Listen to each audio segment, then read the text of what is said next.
And welcome to all of you who are watching us on YouTube. Thank you so much for watching our YouTube videos, so lovingly prepared by Reverend Kelly Halleck, our assistant minister.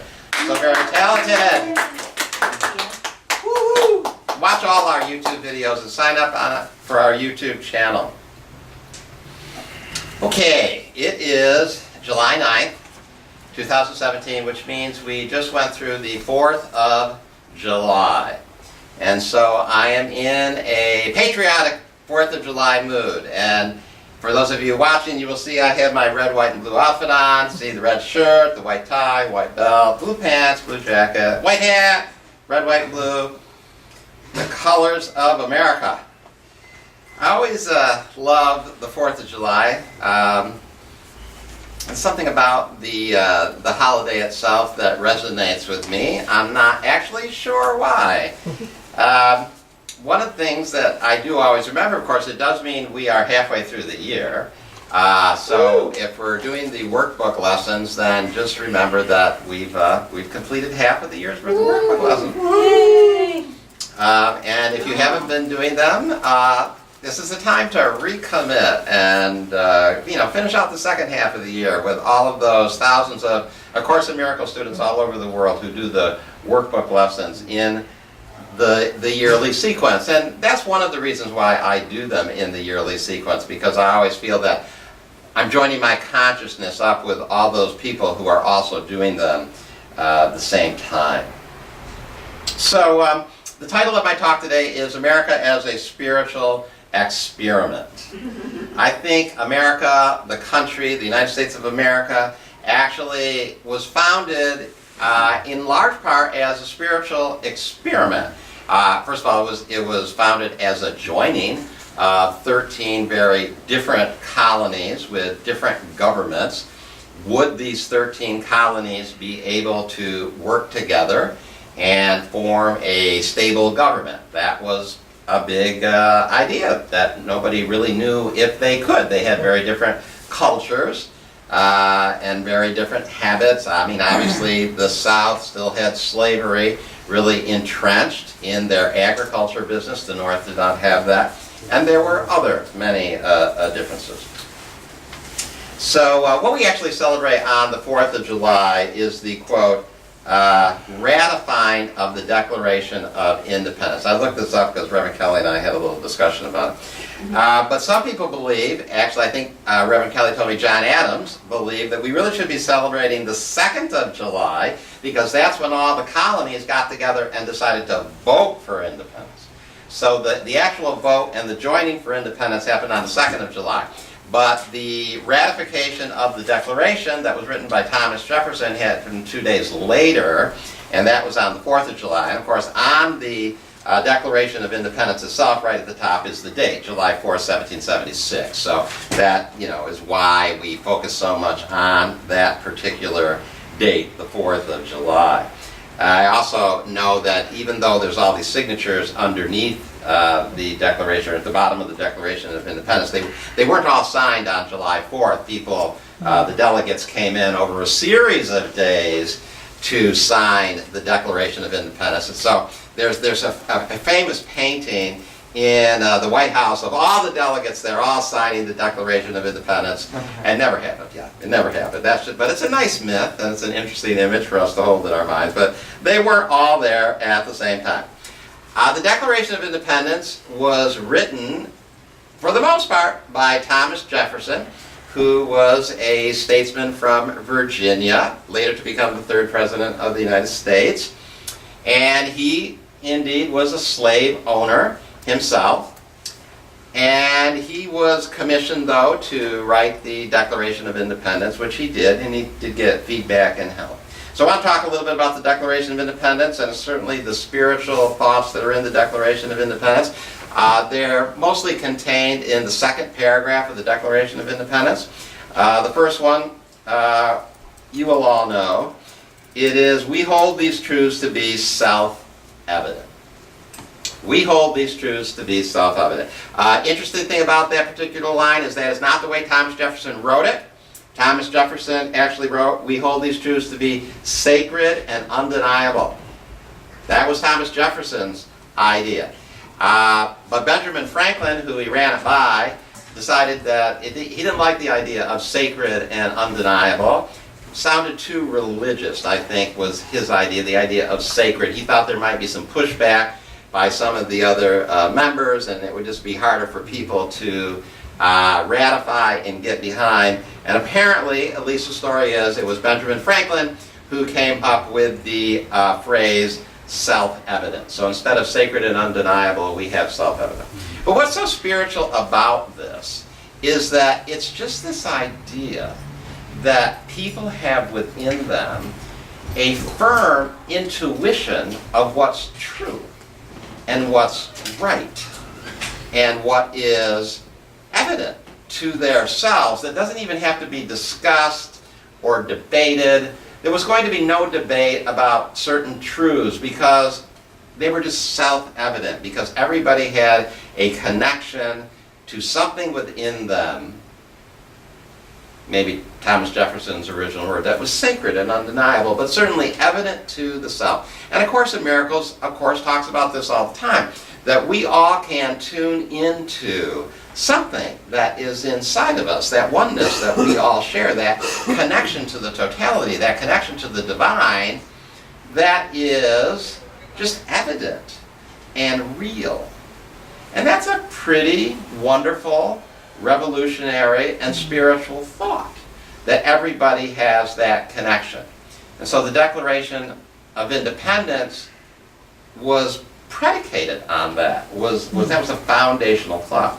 Okay, the next line, that all men are created equal.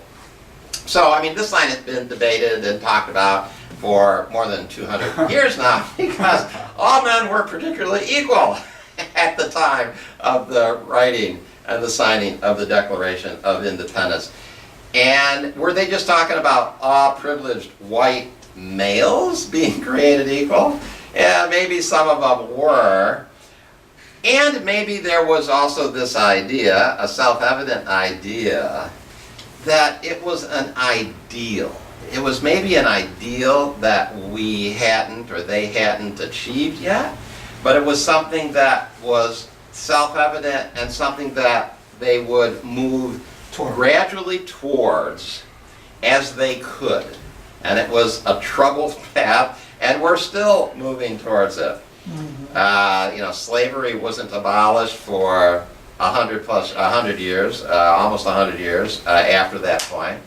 Women weren't given the right to vote for, even 150, 170 years, whatever, I didn't do the math. And we're still suffering or working through the effects of not really seeing the African American descendants who were slaves as equal, and we still haven't worked through all the ramifications of not really feeling that females were really equal. But we're making strides, and we're working towards it, and it's still an ideal that we're working towards. But it's just so reflective of the Course in Miracles idea that we're all equals, we're all one, we're all sisters and brothers, or siblings, to work in the non-binary gender term. Thank you so much, Reverend Lucas, for making us consistently aware of the problems with our language.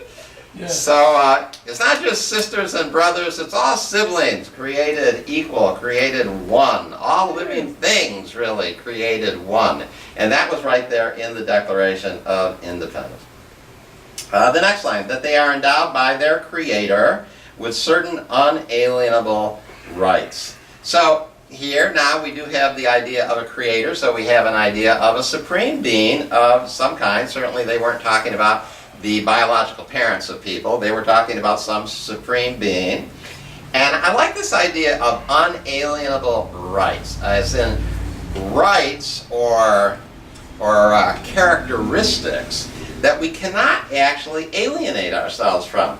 We can think we have alienated ourselves from them. We can think that we are cut off from these things, but we're not. They are unalienable. And I love that that idea is right there in the Declaration of Independence.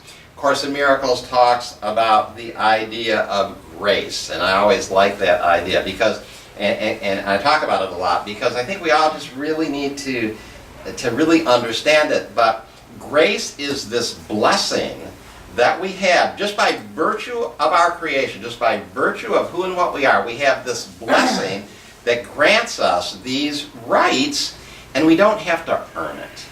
I mean, grace says it's unmerited, meaning it's unearned.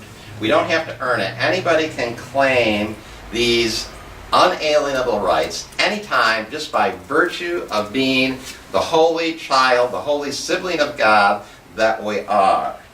And then it tells us what these rights are. That among these, well, at least it tells us what three of them are life, liberty, and the pursuit of happiness. So we have that unalienable right of just life and being alive. We have an unalienable right to be free, at least as free as we can express ourselves to be. And then I love this phrase, the pursuit of happiness, because it implies that we're never actually going to be happy probably the way that we would like to be, but we're free to keep working towards it. And for me, that is reflective of the A Course in Miracles idea that we're never actually going to feel at home here in the world. This world is not truly our home. Something will always seem off. There will be this sense of homesickness that we're never really going to be able to shake because it isn't really our home. Our home is reality. Our home is heaven. This can be a wonderful place to pass through and spend some time in and to learn in, but it is never going to be home. Course in Miracles is really clear about that, and that's why I like this idea of the pursuit of happiness. So those are the spiritual ideas. That's the so-called spiritual experiment, I think, that was set up by the members of the gathering of the Congress of the 13 colonies that got together, and they signed their names on it, and they put it in place. You know, I've often wondered, how did they deliver that document to England? I'm still not really clear about that. You know, the scroll, I don't know, did they just roll it up, put it in a tube, and send some courier to England with it? Yeah. On a boat they could have sunk? Must be. Yeah, must be. And, you know, and FedEx, maybe? Yeah, we had no FedEx. How could they have been sure that it would have gotten there? I'm sure they wrote it down. One person? Yeah, one person. Yeah. I mean, one person could have been, you know, hijacked or kidnapped or set upon by robbers. Who knows? I don't know. Anyway, this is a question I'd like to find out the answer to. Certified mail? Certified mail? They certainly didn't email it as an attachment. Anyway, that I know. So anyway, they got this declaration to the King of England. The Revolutionary War had actually already started at that time. I mean, some people think that started the whole thing. Actually, the war had been going on for about a year at that. So, an experiment. But there's some other ideas that I want to touch on today, and they were in the reading that we read. So we tend to idealize this whole process, and we tend to think very fondly of our birthing and our revolution, and, you know, like how many movies have we had of the Revolutionary War and just how exciting and wonderful and all the sacrifices people made. And yet there is something about that I think us spiritual people probably have a little bit of problem with, and that's, you know, all the violence and death associated with it, with war of any kind. You know, it was a violent tearing away from England that was bloody, and people died, and people were maimed, and lives were ruined. And how do you work that in? And I think that the reading for today, which I don't hear very many people talk about, very many Course in Miracles teachers or students. But I think it tells us a little bit about what might have been a little wrong with that approach, but also what might be the correct approach. And I think today, in our time now, when so many people have issues with our government and America, some people think America is in crisis. What do we do now? Do we fight to get our freedoms back the way some people think we should? And I think A Course in Miracles gives us some really good direction here. So I'm going to read the phrase that was in the reading. It says, "You have heard many arguments on behalf of the freedoms," which it puts in quotes, "which would indeed have been freedom if man had not chosen to fight for them." See, the fighting for them is a problem. It says, "That is why we perceive the freedoms as many instead of as one. Yet the argument that underlies the defense of freedom is perfectly valid." So we still should be working to defend our freedoms. It says, "Because it is true, it should not be fought for, but it should be sided with."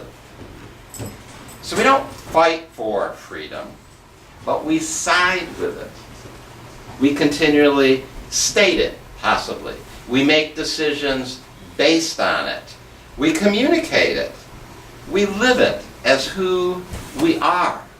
But if we slip into that other energy, that there is this other who is trying to take the freedom away from us, and we have to punish the other in some way, or possibly hurt the other, or fight for it, then we've slipped into a perspective that A Course in Miracles does not want us to go to. And we don't want to go there because it is only going to be painful for everybody concerned. So, I mean, I love our country. I love the spiritual experiment that our country is. I love the spiritual principles that it was founded under.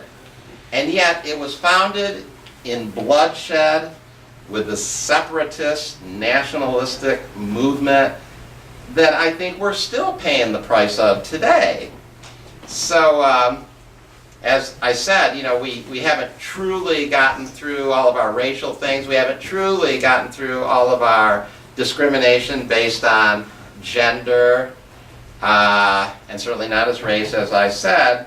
We're still working through those things, and I think we are definitely still working through the fact that our country was founded in violence and bloodshed, and with this extreme nationalistic movement. I mean, the current government in the United States and the current president, President Trump, came in on a wave of extreme separatism and nationalism. That energy is still very, very prevalent. And we idealize war. As I said, we make movies about it. It just seems like just this wonderful thing. It's so dramatic. You know, it's hard to make a movie just about peace. It's, but it's easy to make a movie about war. The Revolutionary War was between 1775, as I said, it had already been going on a year before the Declaration of Independence, and 1783. So it took 8 years to fight and complete that war. Now, what would have happened if we hadn't fought the war? Well, what happened to all the nations and territories that England had colonized? Eventually, they became independent. I mean, those nations are independent today, but they still have a tie that we sort of don't have, not legally anyway, with Great Britain. They're part of the Commonwealth of Nations. They're totally independent nations, but they still have this reverence for the monarchy, and there is this cultural tie that they have. And you know what? Our country still has it too. We're fascinated with the monarchy. Did we ever really break free of anything? Look at any royal wedding. We're all over it. There are currently 52 countries in the Commonwealth of Nations. The combined population of the Commonwealth of Nations is 2.3 billion people. It's almost a third of the world population. And they are big independent countries such as Canada, India, Australia, South Africa. So all these countries are independent, yet they maintain a tie, they maintain a common cultural heritage. We could have been part of that. If we hadn't fought the revolution, it would have evolved that way anyway, because that is how things evolved. And because we didn't do that, we're stuck with this nationalism. After the Revolutionary War was fought and won, just a few years after that, in 1789, people became, so concerned with the rights and the powers of the government that they passed the Bill of Rights, and which were 10 amendments to the Constitution. And the Second Amendment is the one that we're still trying to figure out. It's still causing us all kinds of problems, and that's a well-regulated militia being necessary to the security of the free state. The right of the people to keep and bear arms shall not be infringed. And that's the whole gun thing. So obviously to me, that seems like a memory of a time that was just a few years away when they needed to have arms because they felt they needed to rise up and aggressively, violently fight the oppressor. And so they wanted to make sure that the population could have guns so that they could have a militia if they needed it. So if we really wanted to fight the government now, we'd all should be able to have nuclear weapons, right? I mean, there should be individual nuclear weapons because that's what the government has. So if we're really going to fight the government, I mean, this doesn't really make any sense. And yet we're still trying to interpret this. And it all goes back to that violent start of our nation, the birth of our nation. So how is this spiritual experiment going? Well, it's going, and we're discussing. And rights are getting better. And the racial divide, while still terrible, isn't as bad as it was 260 years ago, or 50 years ago. And the gender inequality, well, it isn't as bad as it was. And these are still issues that we're moving towards. Violence in our country, still pretty awful. Still working through that violent foundation, that war, death thing that happened. But we're here, and we're working on it. And we do hold certain truths to be self-evident. And all people really are created equal. And all people are endowed by their God, their Creator, with rights that can't be taken away from them, and among them are life, liberty, and the pursuit of that happiness. So let's all just take in this energy of the 4th of July, midway point in our year of workbook study, and connect with our unalienable rights and pursue happiness to the best of our ability. Thank you. Amen.